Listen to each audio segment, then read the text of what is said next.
Action.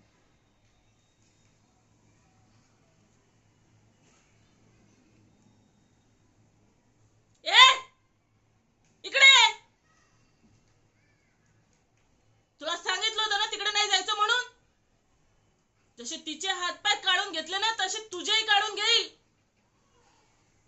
या एरियाची राणी आहे मी आणि हा एरिया माझा आहे. काय बघून राहिलीस तू?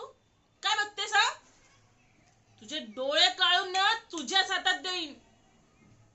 चल जा, ताट आण माझ्यासाठी. पिंजऱ्यात असली तरी ताट पहिले मलाच लागतो, समजलंस? यापुढे जाताना दिसलीस ना तिकडे, उभ्याने चिरून ठेवेन तुला. चल निघ.